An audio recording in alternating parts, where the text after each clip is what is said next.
Podcast is now starting. All attendees are in listen-only mode. Good afternoon, ladies and gentlemen. You're joined by Adisha Naidu from Standard Bank Online Share Trading, as well as Phibion Makuwerere and Peter Attard Montalto from Intellidex, where we're going to be discussing the COVID recovery, consumer demand patterns, and investing. Before we start, by a show of hands, can everybody here, you can wave your hands or raise your virtual hand?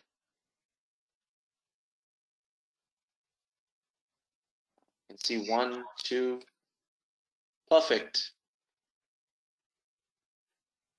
All right, ladies and gentlemen, without further ado, I'd like to hand over to Phibion and Peter. Take it away, guys. Cool, thank you very much. Welcome, everyone. Great to be back with you for the second installment from Intellidex. Very happy to be here partnering with Standard Bank Online Share Trading. Phibion's going to do most of the talking. I'm going to just introduce this theme. We can go on to the first slide, Phibion. Thank you. The recovery, I think, is going to be patchy overall, but the consumer is going to be key. And in the first set of graphs on the next slide, we can see really what's going on here. We basically have the consumer in terms of household spending, maybe not the fastest sector versus say the export sector, growing about 3 times the pace this year, but coming from a much lower base. But even in the future, slightly weaker growth as well. But the key is that right-hand graph, that contribution to growth. Households really are going to be the key contributor to the recovery going forwards. And so we see overall household real income growth this year about 3.5%, 2.2 next year, 2% the year after. But that represents a headline growth, 2 percentage points of contribution for the current year, 1.3 next year, 1.2 for the year after. And so really it highlights the importance of the consumer in the recovery going forwards. But there's clearly a lot of pent-up demand we're starting to see. We saw a big upside surprise in the retail sales data that was out yesterday. We saw that coming through, particularly actually from durable goods. Phibion is going to be going into some of the details behind the drivers and what that means for some of our stock pick. But on the next graph, we can still see that there is a lot of weakness actually in the labour market coming through. Looking at the headline unemployment rate on the right-hand side, which is still at a very high level, the orange line there at 32.5%. But actually, when we sort of break down what's going on in the labour market and the statistical complications of what's going on, you can see on the right-hand graph there is this gap, the statistical gap of what we call missing unemployment.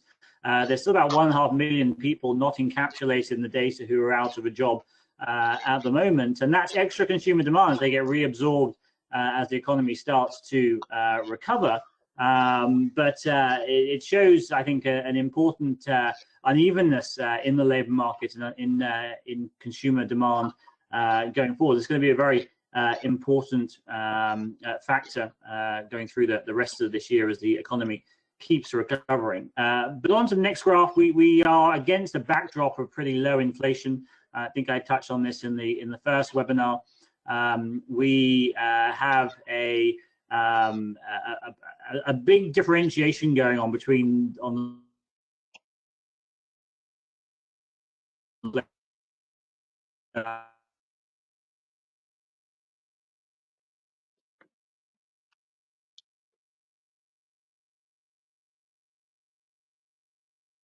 right-hand graph, this really low underlying core inflation, which is remaining very benign. It's going to dipping below the sub 3% target. Service prices are low at the moment. Petrol prices, you've just seen all the headlines on petrol prices, of course, recently going up. You've have seen maybe some headlines, though, offsetting that on how food prices are a bit weaker. So much of that non-core inflation is driven by just driven by petrol. But when you add all this together, looking at the consumer basket, it's a pretty benign picture overall, and it's why we see the SARB keeping base rates unchanged through until January 2022, I should say, and really in rates remaining below inflation, interest rates below inflation until the end of 2022. So a lot of monetary stimulus still coming through for the rest of the sort of forecast horizon. If we take a step back on the next slide, thinking about some of the bigger drivers of the consumer, is this big differentiated outcome. I mentioned this a bit on the first webinar, but it's basically a lot of what's going on. A lot of what Phibion's going to be talking about is these upper income deciles who are have a lot of access to savings.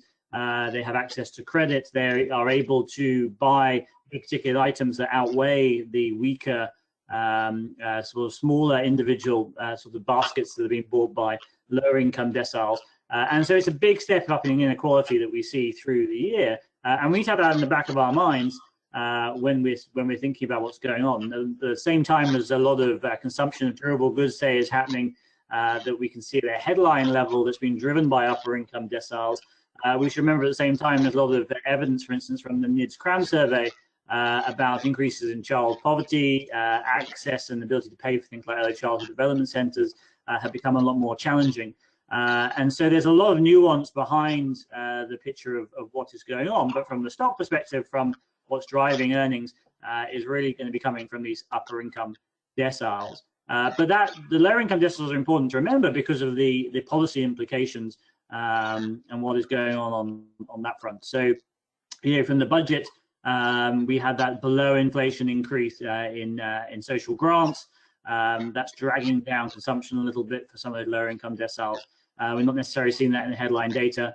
The big one, which we will see in the headline data, is this zero nominal, so a flat wage for public sector workers through this year. The government's trying to do that for 3 years. We're a bit skeptical if they manage that. We think they'll manage zero real, i.e. wage increases in line with inflation.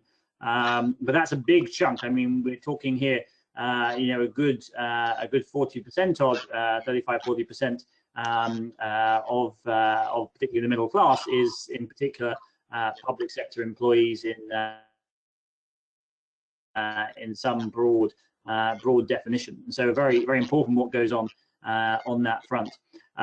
Then we are also obviously on the positive side from the consumer perspective, less so maybe from the fiscal perspective. Obviously seeing a lot of discussion at the moment on a basic income grant, talk of maybe 80 to 120 billion per year spent on the basic income grant that would support consumption more widely, but has a lot of potentially negative fiscal implications. So when you think about the policy reaction, the political fallout from this backdrop and what is going on in the consumer, especially with the timeline ahead. We have local elections at the end of the year. We have the ANC elective conference at the end of next year as well. So a lot to think about. I mean, consumer is important in that sense in the broader context. But just before I hand over to Phibion on the next slide, we have a lot of data volatility going on.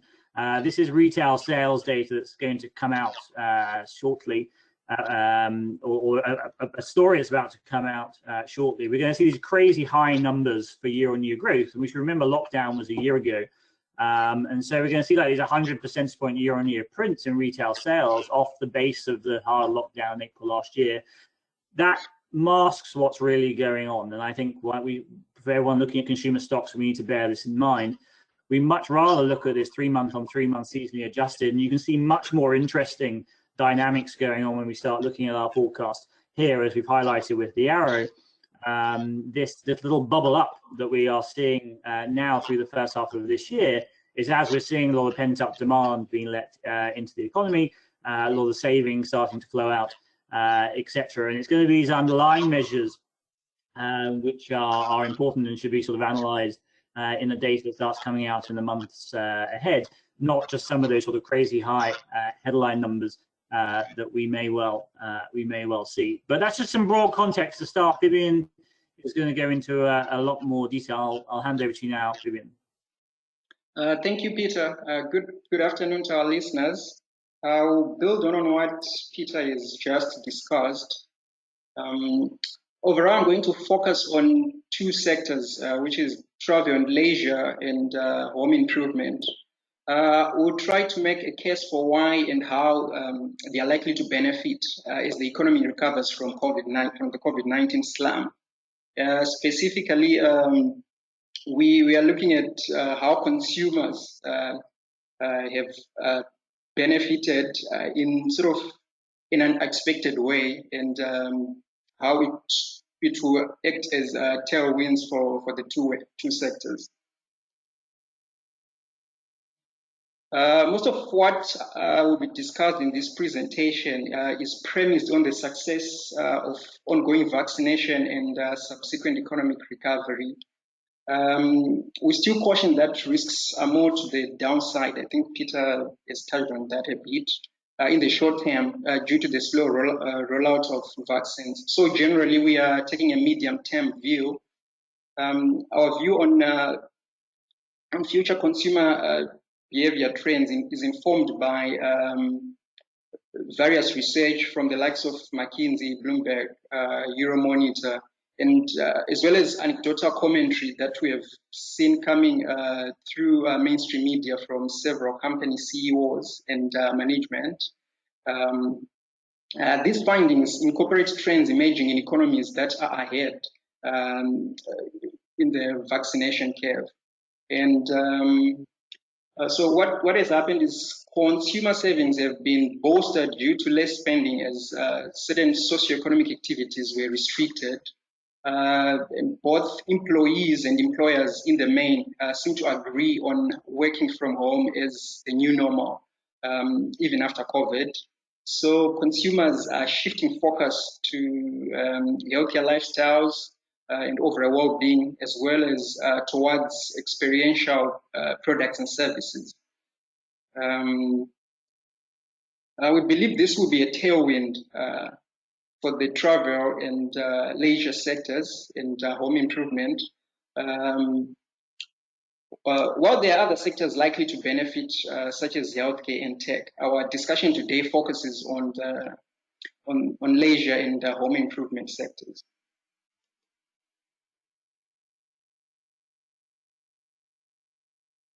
Now we look at select data recently gathered by McKinsey that also helped us to form our views on the consumer story as well, specifically on working from home. As you can see there, more than half of the surveyed employees prefer working from home at least 3 days a week in future. While this research was done in other countries, including those ahead in terms of vaccinations, we can surely draw some insights for the South African case. And this is another data point. Here we see that inflexibility on part of employers could result in employers losing talent. As you can see here, a total of 29% of talent is at risk of being lost should employers fail to respond to worker needs. So employers that fail to incorporate work from home in future will do that at their own peril. Now let's move on to the South African consumer story. Now looking at South Africa, when you look under the hood, the South African consumer seem to be not as badly hit as the narrative might suggest. Looking at data on some of which already highlighted by Peter, but if you look at data on debt to disposable income, household savings, credit bureau statistics, and wages, the consumer seems to be in a healthy financial position, surprisingly. On an overall basis, that is. It means consumers have the capacity to spend, but may have been limited by virus-related restrictions and concerns. And thankfully, low inflation will also add to strong consumer buying power, is expected in the near future. However, the slow vaccine rollout remains a major concern. While there are several factors that have contributed to the uncharacteristically strong SA consumer, In the next few slides, I'll focus on wages or remuneration and unemployment. I think as you can see there on the graph, wages fell at a slower rate than the decline in unemployment, which somewhat explains the build-up in savings, particularly in the higher end of the market. Mining was a standout performer. Employment levels in mining remained pretty much flat, but wages rose by about 4%. So, and here also you can see that sectors with higher wages plus account for the biggest chunk of SA wages are represented by the size of the circle. I think you can see that one, financial intermediation and community and social services. You can see that the decline there in wages was less than the decline in number of people employed, again feeding to household savings building up. We believe that this will spare certain sectors, particularly travel and leisure.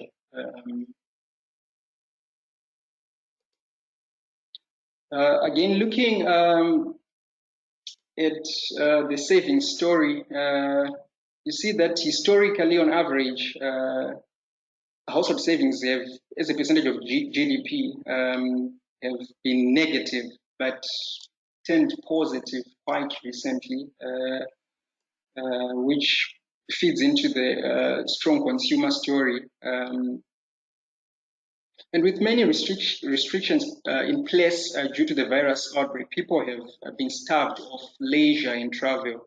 And anecdotal evidence in countries again ahead in the vaccination show that there is pent-up demand for travel and leisure. For instance, cruise ship companies are experiencing record forward bookings. Also, recently, I think it was today or last night, where Qantas, the airline, announced that bookings are flowing in, quote and unquote. And we believe it is a precursor to general recovery in travel and leisure globally, and also including South Africa.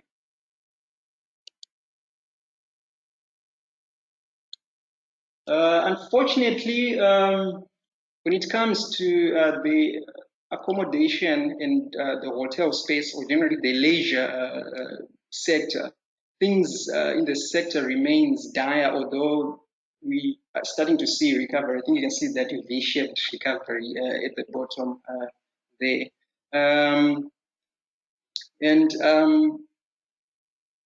So this was on the back of hospitality and tourism sectors being hit hard by the pandemic, as you can see on the graph there. Entertainment areas such as casino, restaurants, bars were actually banned from operating. When restrictions were eased, the staggered reopening was also restricted by things such as social distancing, which meant that the likes of casinos and hotels could not operate at full capacity.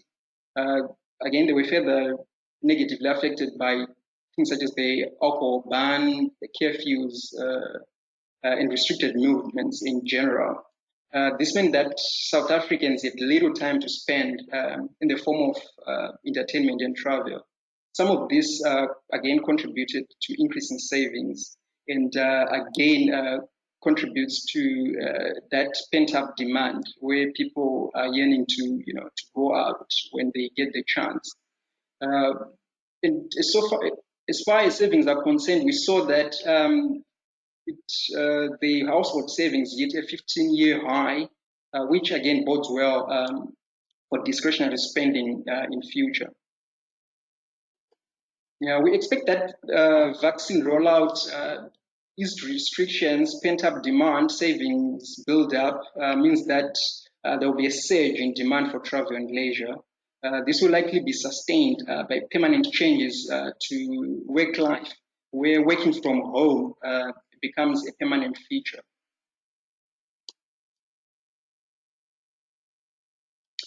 So now let's turn on to how a review of how the sector has performed over the last few years.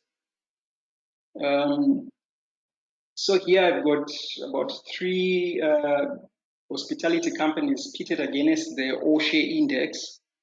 You can see that the sector has performed poorly in the past 5 years, in line with the generally slow economy.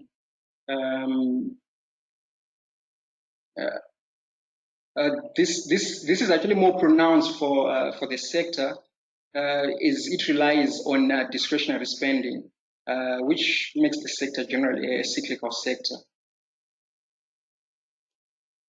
And the sector looks like it's now showing very deep value attributes, given the price fall over the last few years, and also induced by COVID-19. If we take a more recent view using March 2020, the COVID-induced market flow as the starting point or as the base, we see that Sogo has recovered strongly.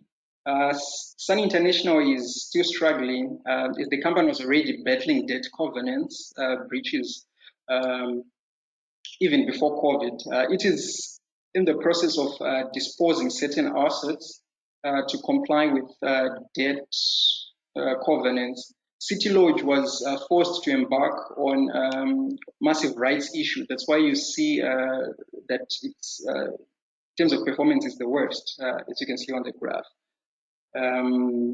which basically diluted equity holdings of shareholders.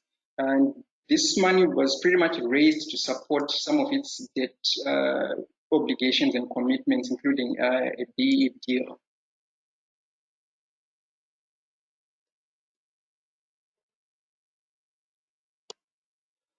Now looking at the financial performance of the companies, this is put together the latest results for the sector, as you can see there.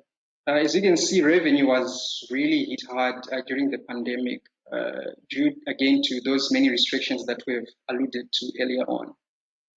While historically leverage has bolstered the bottom line for the sector, unfortunately the downside is that it works in reverse should revenue fall, as was experienced during the 2020 reporting cycle. While COVID-19 was bad enough for the sector, its historically high debt made things rather worse due to, again, to leverage. To survive the 2020 downturn, the companies, the likes of Sogo, Sun International, and City Lodge, they had to liaise with lenders, reorganize debt, suspend dividends, suspend debt covenants.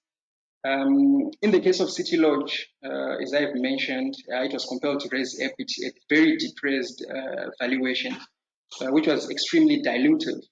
It can be forgiven, as you know, nobody would have seen such an extreme event occurring, with particularly devastating effects on the tourism sector. Therefore, the risk of more capital raises lingers should business take longer than expected to go back to normal, which will again be dilutive. However, if they manage to survive this downturn, we are likely to see a strong recovery, helped again by that leverage that we've just spoken to. If you wish to invest in the sector, we think this should be done as a bundle trade to reduce idiosyncratic risk. But if you want to pick a specific stock, on the next slide, let's see how the companies in this sector stack against each other. We're going to use the Piotrowski's F score to measure them up.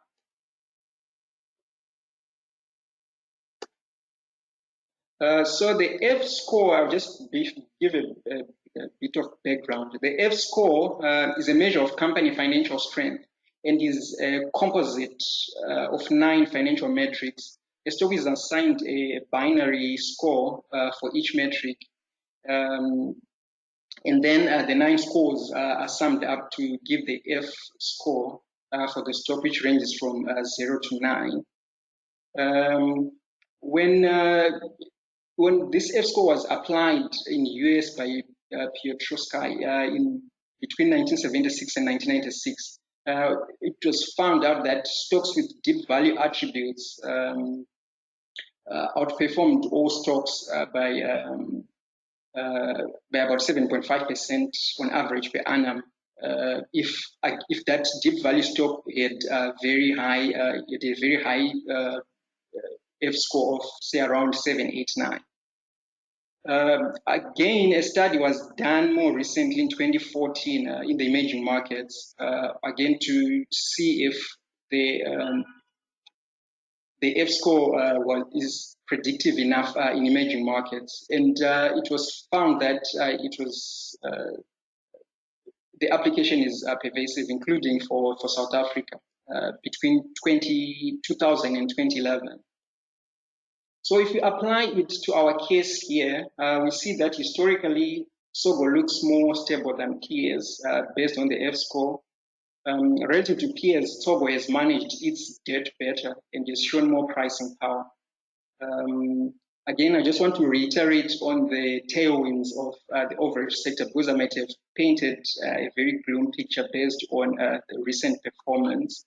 So we believe that the sector is actually primed for recovery. As restrictions ease, it will benefit from increased leisure spend due to high savings, and as people are allowed to work from home. People want to escape that cabin fever, as we are seeing anecdotally in other countries, again ahead in the vaccination curve. Hotels specifically are to benefit from professionals switching from working from home to working from everywhere. City Lodge is already pivoting to capture this new phenomenon, and shifting demand, and in the so basically they are now shifting its client base from its heavy reliance from business travel to the leisure traveler. There could also be a boon internationally, especially for these people working from everywhere. But for SA, there are still teething issues such as infrastructure needs to be better, things such as safety, and the government will probably want to look at the at the visa regime to attract visitors who want a mix of business with pleasure.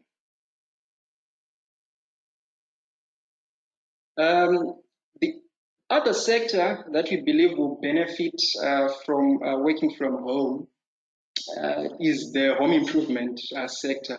I think what I've done here is just to compare its performance versus the leisure industry that we've just discussed. You see two starkly different pictures here. While the home improvement sector collectively benefited from people working from home and showing strong momentum, it is quite the opposite for the leisure sector, which has become a deep value play, as I've mentioned earlier. The leisure sector remains more than 50% below pre-pandemic levels. And while on the other hand, the home improvement sector is up 20% since the beginning of last year. While it sort of implies that the home improvement sector has already played out, we think it still has got more legs to run, as we will show you later on in this presentation. Again, I do a 5-year review of the performance of the sector. As you can see, the 5-year outlook, like most SA-focused companies, doesn't look very convincing because for SA-focused companies, the low economic growth has caused issues. It's affected consumer demand. But you can see that Italtau has sort of held up steady when you compare it to the all-share index, and perhaps benefiting from its exposure to the its outside exposure to the higher LSM market segment. Cash build in this case has recovered quite nicely since its COVID lows, and it's almost flat on a 5-year basis. And then Lewis is struggling due to both sort of structural and again the economic weaknesses that is common to all the other players. But it is showing some momentum since COVID, since the COVID-induced market downturn, as it benefited again from people working from home. So now back to the investment case as to why would we expect this sector to continue doing well when it seems as if it has already run really hard. We believe again that it can still do well. As you can see here, research by McKinsey again shows that many companies are yet to clearly communicate their plans regarding what the future of work might look like and whether working from home is an option. This uncertainty has actually left a lot of employees from this survey, almost half of the surveyed employees on the fence in terms of planning. We believe most companies will eventually accommodate working from home, which will spur another round of demand for working from home infrastructure. You can see a scenario where either companies will provide financial support or employees incurring out of pocket expenditure as they set up their homes for a more permanent work from home environment from the sort of the current makeshift that we have at the moment.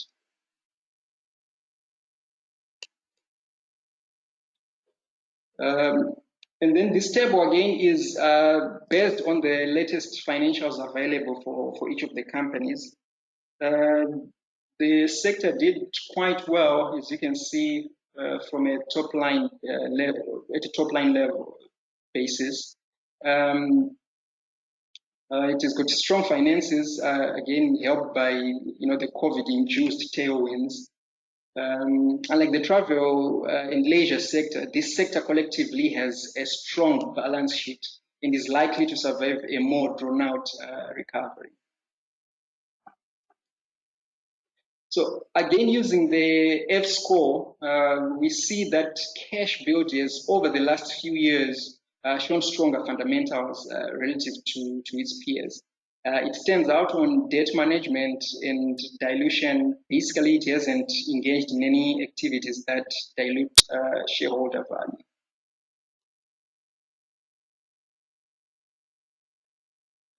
Overall, it is a story of two sectors in different places in terms of recent performance. While home improvement shows strong momentum since COVID-19 hit, the travel and leisure sector has become a dog and pretty much a value play. But we think both sectors will likely benefit from the new normal of people working from home or working from everywhere, and the pent-up demand as households continue to accumulate savings. The main downside risk, however, is tied to the vaccine rollout, successful vaccine rollout. Thank you for listening. This brings me to the end of our presentation, and we'll be taking questions. And I'll just add a disclaimer. I do hold a few City Lodge shares.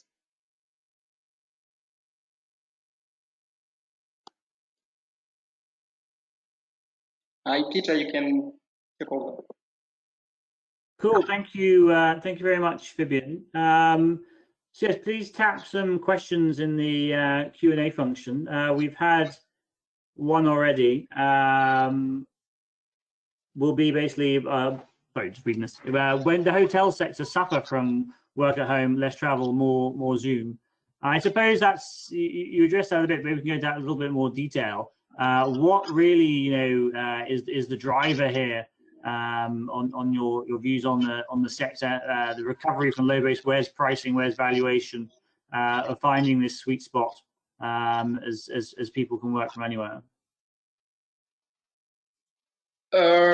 So my thesis really is that people will working from home is sort of has been imposed on people, and when restrictions do get lifted, we are actually likely to see, again based on the data that we have presented in the presentation, that there are people out there who are actually willing to go out, and there's this new growing demand area of working from everywhere, where people would not want to be always in their houses. The trend has become almost a thing, particularly in other markets, and we see that happening in South Africa. And as I've mentioned earlier on, that City Lodge is trialing it out, where it provides the infrastructure for people to actually come and work from their hotels than working from home.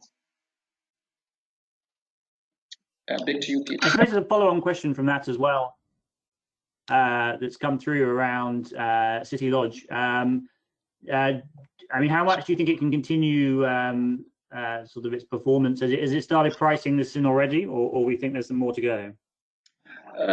So it's the thing with sectors that tend to do poorly is that what you see is that there is a lot of fear discounted in a stock. I think in this case it's for a very good reason, because we are still having issues with vaccination rollout, etc., etc. But once that the rate of occupants starts to increase, you will see that feeding through earnings, and the counter should see some kind of re-rating as a result. But again, it's dependent on restrictions being lifted and vaccines working out. Great. So there's been some questions on vaccination, which maybe I will deal with. The pace of vaccine rollout, and also sort of tourism sector forecasts. The problem we have here is, the pace of vaccine rollout, for instance, in the UK as a key tourism provider or tourist provider into South Africa is obviously going very, very well.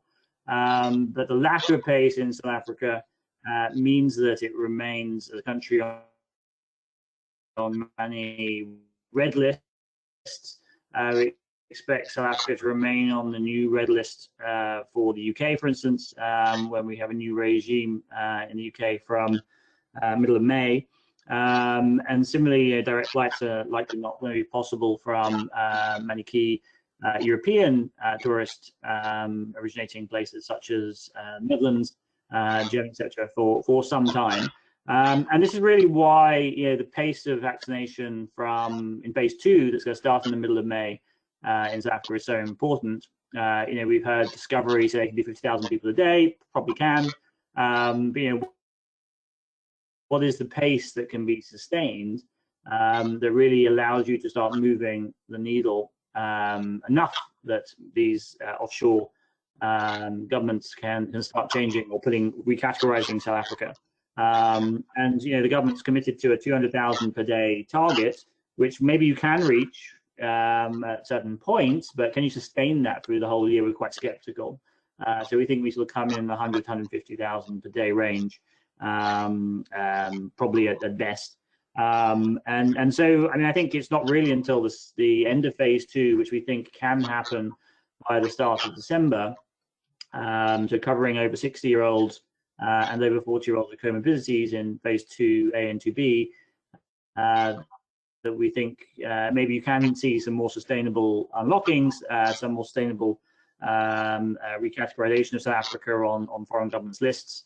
So we are holding out hope that we think there can be a proper summer tourist season coming through, but it clearly is quite touch and go with the pace. We are having to hit quite a high pace to actually get that. to happen at the end of the year. But that's why domestic tourism, regional tourism are going to be very important, as Phibion laid out. Then some other questions coming through. Let me just scroll through. So there is one question based on timing here. When do you think, and I suppose that's a question of when, when is the recovery we're expecting in the hotel sector expected to actually happen? And I suppose that's obviously linked to when we expect stock movements to happen. Phibion, what's your view on timing there? As I mentioned, that I'm taking a sort of a medium-term outlook rather than a very short-term outlook. But for more patient investors, you might probably even want to start accumulating if you want to buy, because what then happens is when the recovery comes through, everybody rushes into that sort of trade, and you actually won't see capital gains because the price would have been pushed up already. So it's a delicate balancing act where you're wanting to time the market and not. So it's tricky. But if you're convinced, as I am, that things in the medium term will generally improve, and these secular new trends that we are seeing that they will actually play out, then it might actually be a good time to start accumulating the stock. Thank you, Peter. Sure. Another question here. What is your view on consumer goods going forwards? We have seen an increase into private labels since COVID by the likes of RCL Foods, etc. How do we see the broader market doing in line with that question? So generally, I'll probably stick to the things that you mentioned, Peter. You're probably more better placed to respond to that question than me. That we might see spikes, but they obviously going to be some struggle, particularly in the short term, given all those other issues that we mentioned. Vaccinations not really rolling out as fast as possible, and the government imposing restrictions should there be other waves of the outbreak. So it's in the short term, general, I think it's still really tricky. But again, if you take a more medium term outlook, then you might then start to see things really playing out much better.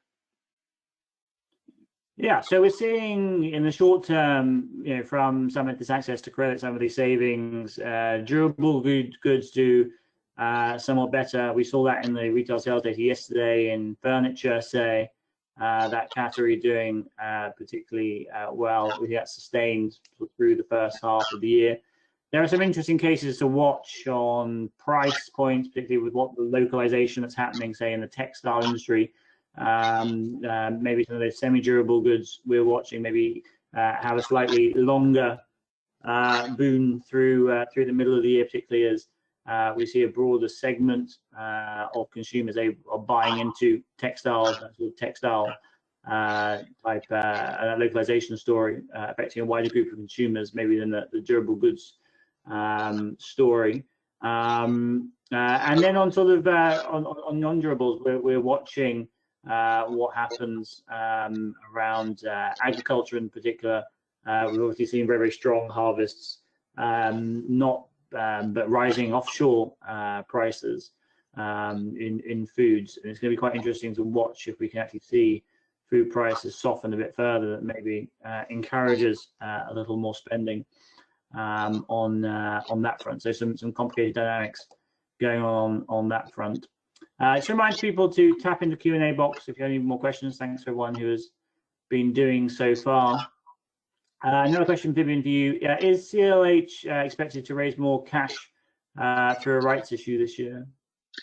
So yeah, that's sort of the risk with CLH specifically, but also the risk for the general sector. I think the other one, which is highly at risk of doing that, is Sun International, because of the debt position. So depending on how it structures its debt covenants with lenders, you might be forced to see another capital raise, and also it's depending on the recovery story. How early does the recovery happens? If it gets drawn out again, given what we are seeing now with issues with vaccination, etc. It's possible, which is why I mentioned it as a high risk that we might possibly see more dilution in the system before things improve. Yeah. And another question on CLH gone through. The CLH price lift is already limited through the last rights issue. Is that correct? Sorry, Peter, can you come again?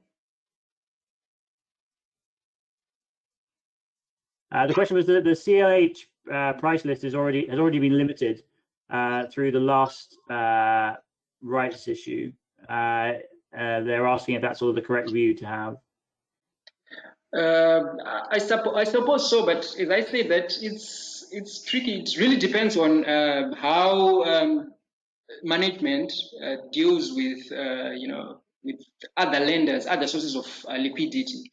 If it can't get that, then yeah, there is still that risk of more dilution. In any case, if it does take on debt instead of issuing equity, it's still got that dilutionary effect, because you've got a lot of interest that needs to be paid out, which means that your bottom line will be constrained again. Sure. Okay. And then there's been a few questions on the scoring that you're using. Can you maybe just go into a little more detail on how it's calculated, the financial parameters that are used into that, and why we think it's useful to look at? Okay, so let me just, I don't know, can you still see my slide? I'll probably just go back. Yeah, we can see that. All right. So these are the scores. So it's a system that has been developed. So it's empirically sound. That's what it means, because it has been tried in different markets, and it still shows that there is a premium of if you do use it and you select stocks that have got a very high F score. If you do use it, it generally tends to, and it's also, you need to apply it over a period of time, not just one season, which is why I used the last 5 or 4 years to come up with the averages that I have. So you're looking at things such as positive profitability. Okay, let's look at that first metric, profitability. It looks at your EBITDA, so it's your EBITDA margin, but it's not really on total assets rather than on sales. Cash generation, you're looking at, does the company generate positive cash flows? Improving profitability, where it compares how the margin is evolving over time. Is it improving? Is it declining? So if it's improving, then you get a better score. And earnings quality, where it looks at things such as your cash flow versus your reported accounting profits, whether those things are highly correlated. Otherwise, if they are not, then there might be a problem with with your numbers. So yeah, and the other ones are asset turnover, which I'm sure you probably are aware, where you look at how the company is utilizing its assets. Things such as pricing power, you're looking at the gross profit, whether it's improving or not. On dilution, you're looking at a good case will actually be City Lodge, which issued a lot of equity, to deal with its debt problems. That's dilutionary, and in terms of the scoring, it gets a negative score. Yeah. But I can go into detail maybe offline if you want, and then we can talk through things. Yeah. Thank you, Peter. No, I think that's a useful explanation. There's been a related question on this maybe, which will be useful. Given that Lewis has not recovered like cash build Can you please explain what Lewis provides that causes it to have lagged even with a reasonable F-score? So the thing with Lewis, yeah, that's also, these models, sometimes they don't capture everything. Lewis, if you go back perhaps 4 or 5 years back when it had issued some regulatory issues, where it was overcharging clients for certain insurance products, etc. So I think there's still an overhang, where the market does not necessarily trust the management as a result, and then they apply a very big discount to that particular stock. But what then it implies is that you might need to see more reporting seasons for investors to start buying in again into the Lewis story. So yeah, that's my general take, that it's discounted due to that uncertainty that's applied because there is a bit of mistrust between management and the market. Thank you, Peter. Sure, interesting. Someone's asked if they'd be interested to see the F-scores on the REIT sector. We might do that in a future presentation. There's one more question. If anyone else has any questions, do fire them over. But there's just one more question at the moment. Just saying that the US hotels, most of them look they're already trading at pre-pandemic levels. Are the US hotel occupancies already high? I suppose that's the issue of, I believe they're not back to the highs at all, but shows some of the sort of forward-looking move that we've seen in occupancy rates versus equity performance. Maybe just a comment on that versus the South African case, Phibion, would be interesting. Okay, thanks, Peter. So what you generally see, these trends, they start off, say, in developed markets. America has been well supported, and even its vaccination program is going quite well. What I mean by well supported, look at its fiscal spend. Peter, you probably know more this than myself. The fiscal spend, look at how accommodative the monetary policy is. So investors in that market already see, perhaps 9 to 18 months out that, things are pretty slowly but surely getting back to normal. I think USA at the moment is probably one of the, if not the highest, in terms of the vaccination rate among, among its peers, other developed countries. So all that, feeds into how investors discount stock prices. So I think, we are seeing that, faith again coming through into the system in terms of these sectors that were really hit hard by during the pandemic. Yeah, thank you, Peter.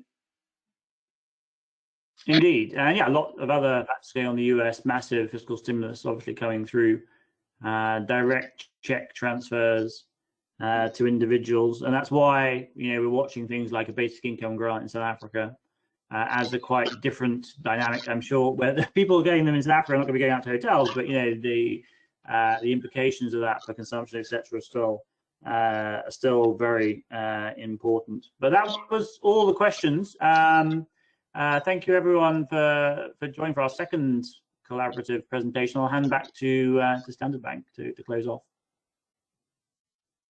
Thank you so much, Peter, and thank you so much, Phibion. Ladies and gentlemen, that concludes today's webinar from Intellidex. I'd like to thank both guys, and thanks for joining us, and please join again soon for the next one.